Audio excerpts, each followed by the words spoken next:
This is a story about a world obsessed with stuff. It's a story about a system in crisis.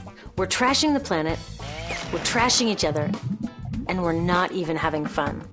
The good thing is that when we start to understand the system, we start to see lots of places to step in and turn these problems into solutions.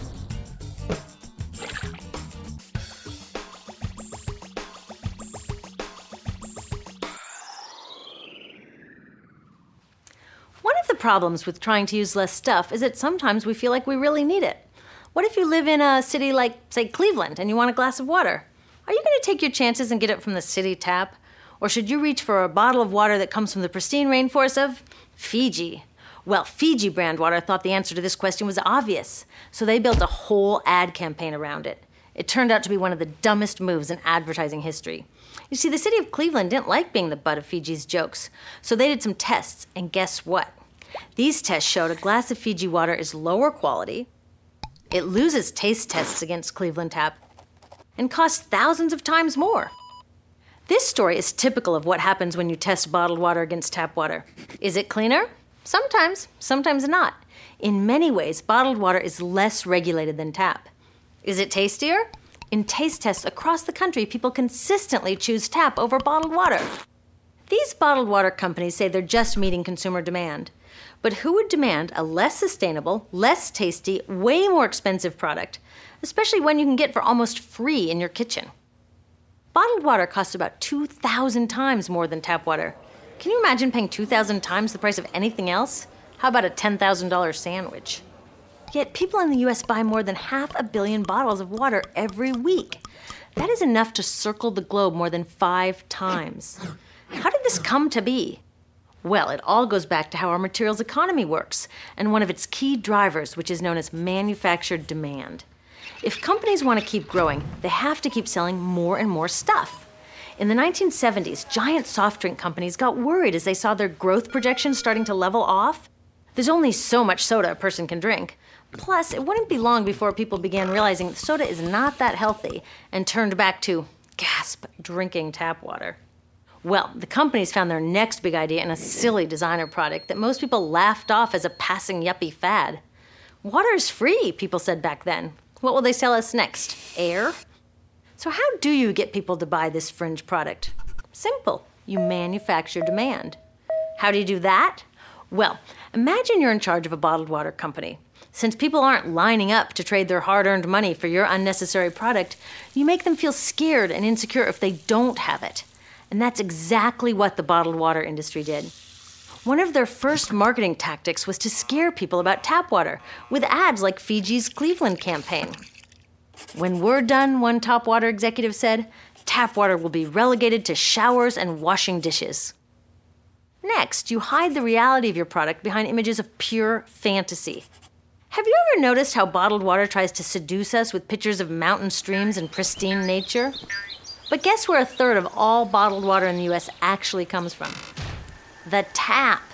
Pepsi's Aquafina and Coke's Dasani are 2 of the many brands that are really filtered tap water. But the pristine nature lie goes much deeper.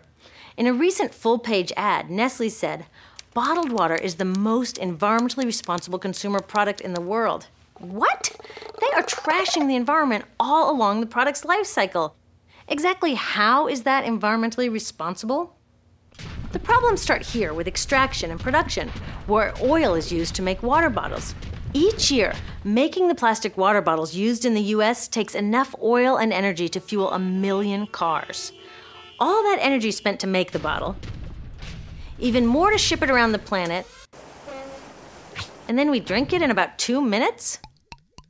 That brings us to the big problem at the other end of the life cycle, disposal. What happens to all these bottles when we're done? 80% end up in landfills, where they will sit for thousands of years, or in incinerators, where they are burned, releasing toxic pollution. The rest gets collected for recycling. I was curious about where the plastic bottles that I put in the recycling bins go. I found out that shiploads were being sent to India, so I went there.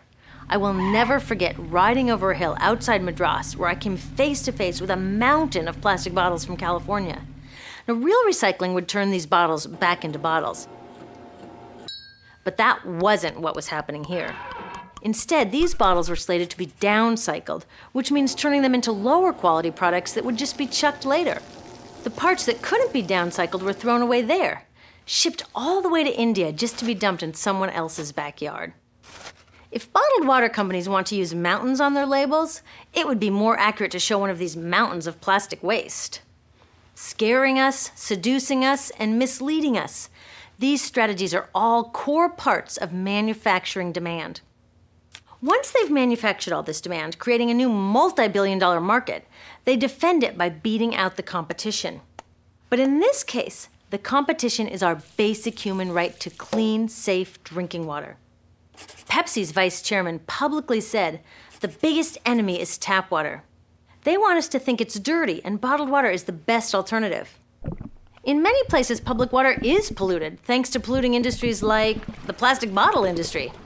And these bottled water guys are all too happy to offer their expensive solutions, which keep us hooked on their products. It is time we took back the tap. That starts with making a personal commitment to not buy or drink bottled water unless the water in your community is truly unhealthy. Yes, it takes a bit of foresight to grab a reusable bottle on the way out, but I think we can handle it. Then take the next step. Join a campaign that's working for real solutions, like demanding investment in clean tap water for all.